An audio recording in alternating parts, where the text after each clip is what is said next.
할렐루야 우리 예수 부활 승천하셨네. 세상 사람 찬양하니 천사와 나파도다. 구주 예수 부활하사 사망 권세 이겼네. 구주 예수 부활하사 사망 권세 이겼네. 할렐루야 우리 예수 왕의 왕이 되시고 우리들의 중보 되심 성령 증거하시네. 구주 예수 부활하사 처음 열매 되셨네. 구주 예수 부활하사 처음 열매 되셨네. 할렐루야 우리 예수 흠과 티가 없도다. 무덤 속에 있는 죄인 주가 일으키시네. 구주 예수 부활하사 영광 주로 오시네. 구주 예수 부활하사 영광 주로 오시네.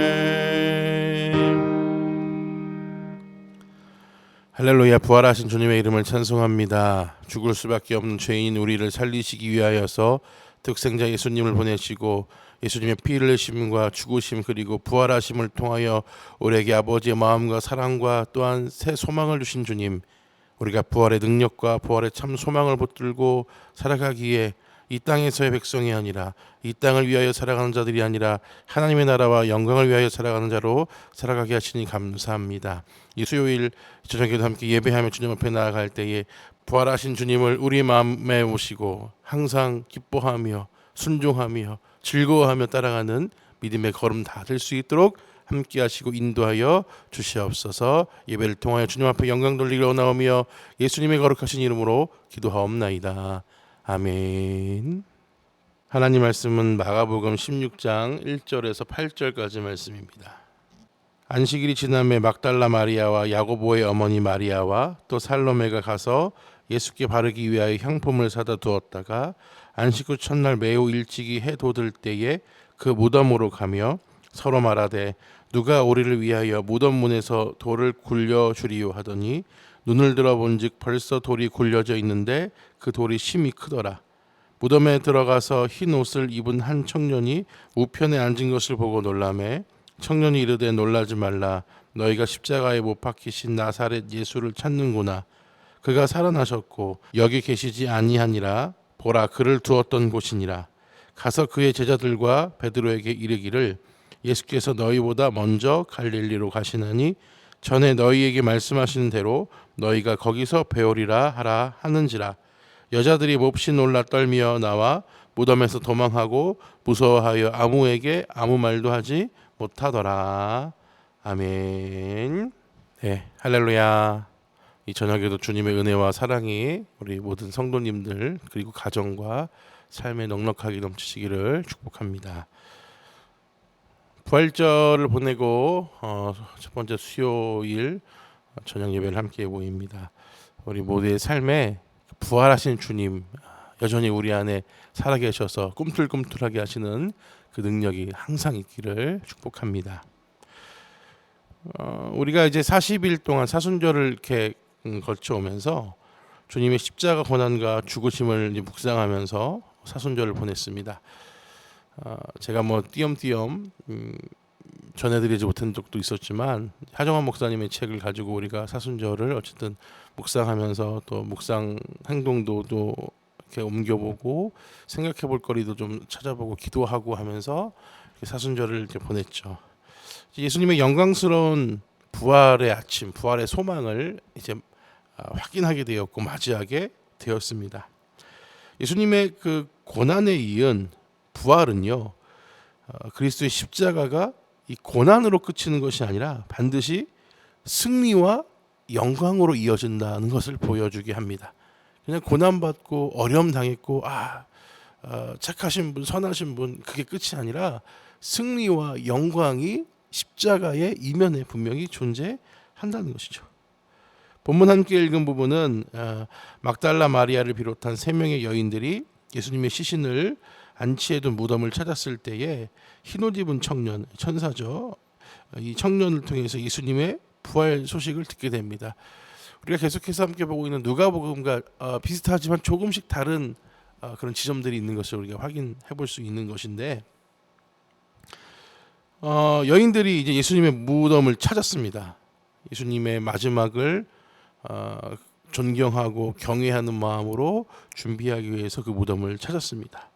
돌아가신 후 3일째 되는 날, 안식날, 안식일 그 다음 날 그 시신에 향품을 바르기 위해서 찾았죠.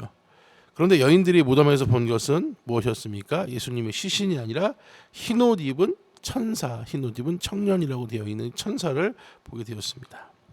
천사는 예수님께서 더 이상 무덤에 계시지 않고 다시 살아나셨다라는 놀라운 소식을 그들에게, 그 여인들에게 전해 주었습니다.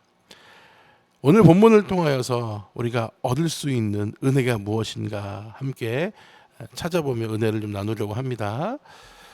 첫 번째로는 예수님이 부활하셨다라는 것을 확인하고 보았다라는 것입니다. 마가는 지상 최대의 사건인 부활 사건을 통해 예수님께서 하나님의 뜻을 이루기 위해서 이 땅에 오신 그 구속 사역의 그 마무리를 매듭짓고 있는 것을 이렇게 보여줍니다.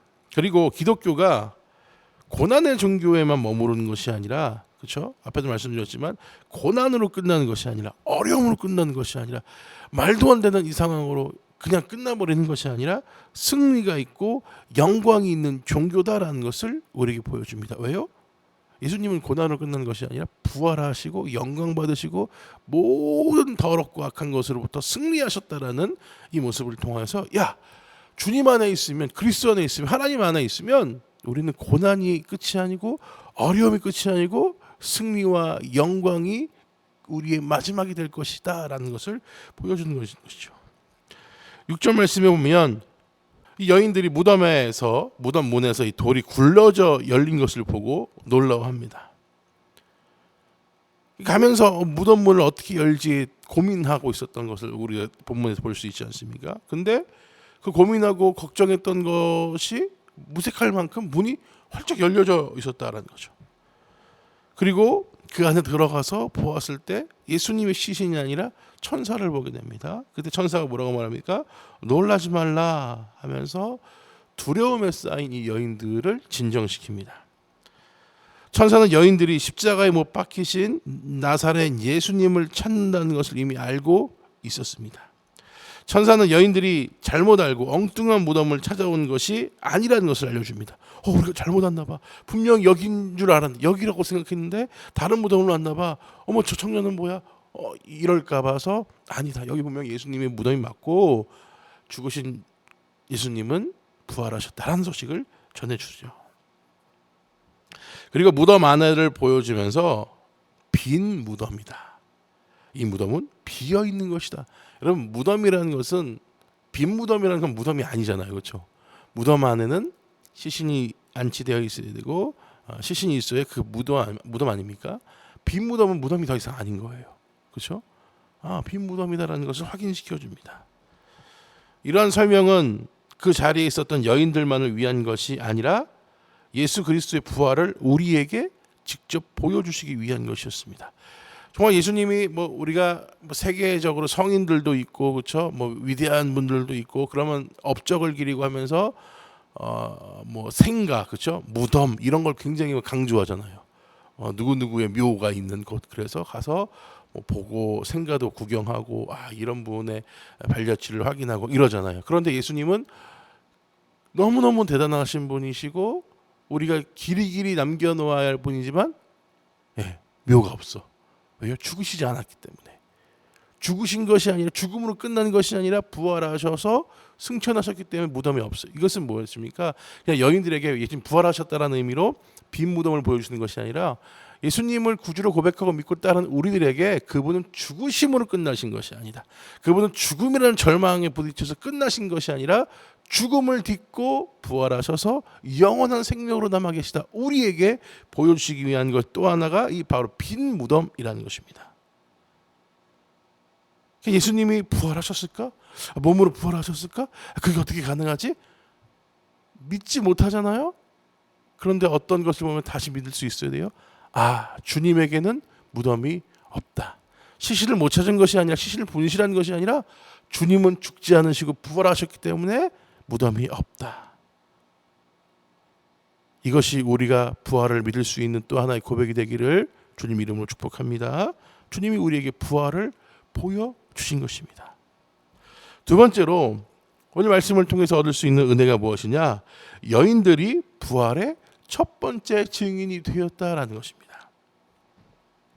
안식 후 첫날 일찍 예수님이 십자가형을 당하시던 그때에 언급되었던 세 여인들이 예수님의 시신에 향품을 바르기 위해서 무덤으로 찾아왔죠. 이 여인들은 확고한 믿음을 가진 어떤 제자들 그룹과 같은 사람들이었지만 부활하신 예수님을 만날 것이라는 기대는 하지 않았습니다. 그렇죠? 우리가 함께 보았던 누가복음을 보면 이 여인들이 안식일 전에 그렇죠? 서둘러서 향품을 준비하고 했던 것을 본다면 예수님이 금요일날 죽으시고 사흘 만에 3일 후에 찾아갔을 때에 부활하실 거다라는 기대감보다 그 시신을 그렇죠? 잘 존경하고 마지막을 잘 이렇게 하는 의미로서 향품을 준비하는 거 보면 부활할 거라고는 전혀 생각하지 못했다는 게 기정사실입니다. 그런데 예수님의 무덤이 열려있는 그 뜻밖의 상황을 만났을 때에 놀랄 수밖에 없죠. 그렇죠? 여러분 우리가 공포 영화나 그런 해외 토픽 같은 거 보면 죽었다고 생각했는데 장례까지 치르고 있는데 갑자기 시신이 벌떡 일어났다. 그러면 진짜 기절초풍하지 않겠습니까? 그렇죠? 왜냐하면 죽었는데 시체인데 일어난다? 진짜 깨어난다? 여인들도 마찬가지였죠. 당연히 우리가 가면 이제 막 썩어서 냄새가 막 나고 있는 그 시신에 냄새가 안 나게끔 향유를 바르려고 했는데 무덤이 열려져 있고 시신이 없다라는 것이 얼마나 놀랄 그런 상황이겠습니까? 이 여인들은 얼마나 무서웠는지 아무 말도 할 수 없었다고 해요. 그랬더니 이들이 놀랍게도 부활하신 주님의 첫 번째 목격자가 되었고 첫 번째 증인이 되었다라는 것입니다. 기대하지 않고 무덤을 찾았지만 오히려 부활의 첫 번째 목격자, 첫 번째 증인이 되었다라는 것입니다. 굉장히 영광스러운 거죠. 첫 번째 목격자, 첫 번째 증인이 되었다는 것. 우리도 신앙생활하면서 항상 이 사모하는 마음이 있어야 하는 줄 믿습니다. 그러면 증인됨의 영광을 또 하나님께서 허락해 주실 것이다라는 것입니다. 부활의 증인으로서 날마다 세상을 향하여 당당하게 나가는 우리 모두가 되어야 할 것입니다. 비록 여인이었지만 하찮은 존재였지만 아무것도 아닌 그런 사람들로 취급받던 여인들이었지만 하나님께서는 그 여인들의 마음과 중심과 믿음과 그 충성된 심령을 알고 이 여인들을 첫 번째 증인으로 세우셨습니다. 우리도 어떻게 보면 별것 아닌 것처럼 보일 수 있는 사람들이지만 주님께서 우리를 쓰시면 첫 번째 증인과 같이 그렇죠? 첫 번째 목격자와 같이 하나님의 나라와 뜻을 위하여 쓰임받는 우리 모두가 되는 줄 믿으시기를 주님 이름으로 부탁을 드리겠습니다. 세 번째로 오늘 본문이 우리에게 주시는 은혜가 무엇입니까? 새로운 사역의 시작이 된다라는 것을 보여주고 계신다라는 것이죠. 천사는 여인들에게 가서 이 제자들, 예수님의 제자들에게 또 베드로에게 전할 것을 전해줍니다. 예수님이 부활하셨다는 소식을 전하는 거죠. 이것은 예수님이 제자들을 향해 특별히 예수님을 부인했었던 베드로를 향해 갖고 계신 어떤 깊은 관심과 배려를 보여줍니다. 제자들은 이 어두운 시간에 확신과 격려를 필요로 하고 있습니다. 지금 우리가 누가복음에서 봤지만 여인들은 이 엄청난 부활의 현장을 목격하고 증인이 되어서 막 돌아갔지만 나머지 제자들, 나머지 사도들은 모여서 아주 진짜 패전병들처럼 그렇죠? 그렇게 있었다라는 것을 우리가 확인하지 않았습니까?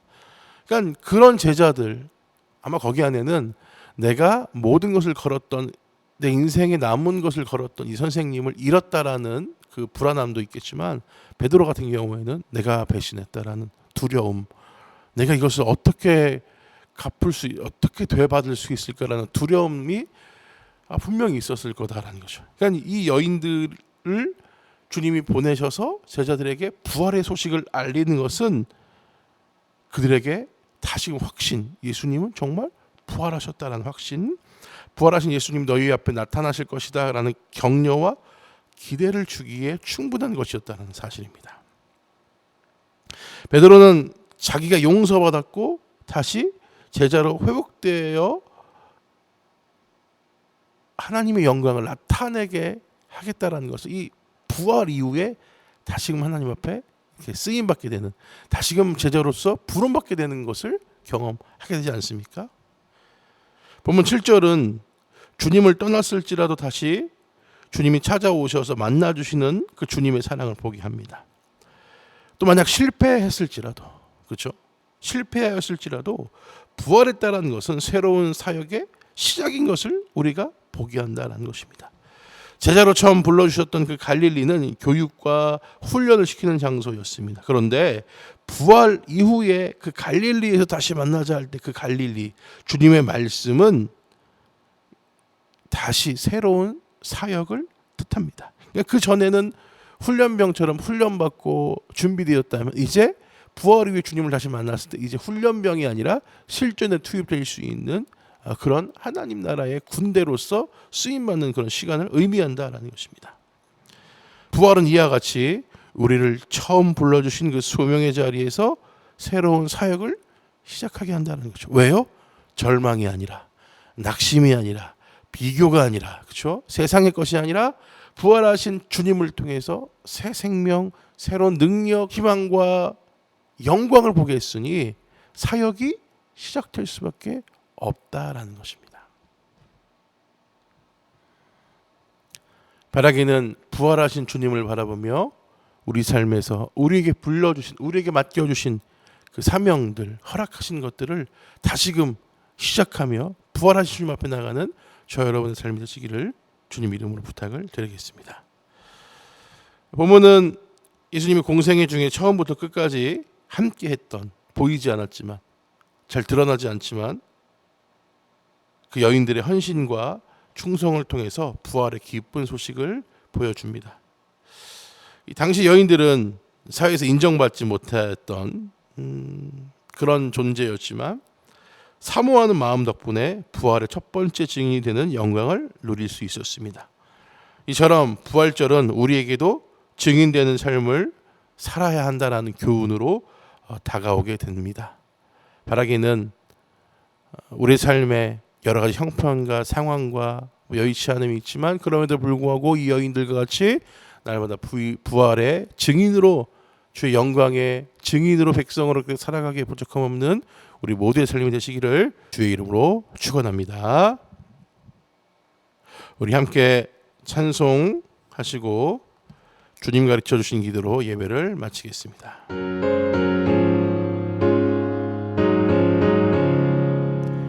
주님의 뜻을 이루소서.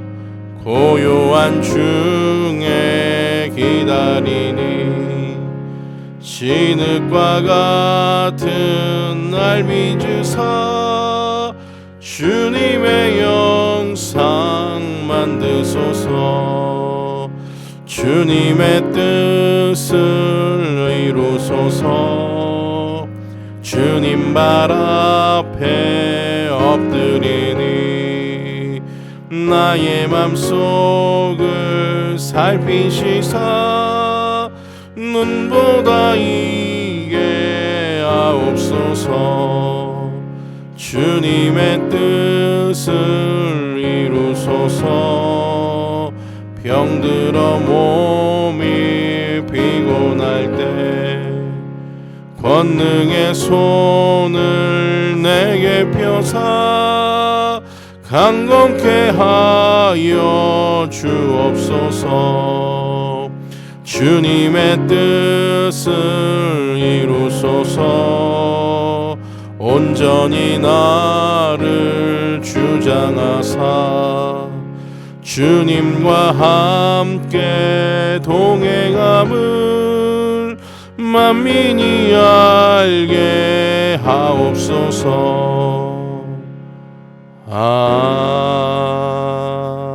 아멘. 하늘에 계신 우리 아버지여, 이름이 거룩히 여김을 받으시오며 나라가 임하시오며 뜻이 하늘에서 이루어진 것 같이 땅에서도 이루어지이다. 오늘 우리에게 일용할 양식을 주시옵고 우리가 우리에게 죄 지은 자를 사하여 준 것 같이 우리 죄를 사하여 주시옵고 우리를 시험에 들게 하지 마시옵고 다만 악에서 구하시옵소서. 나라와 권세와 영광이 아버지께 영원히 있사옵나이다. 아멘. 우리 하나님께 박수 영광 돌리겠습니다. 남은 한 주간도 승리하시고 돌아온 주일날 건강한 모습으로 함께 만나겠습니다. 축복합니다.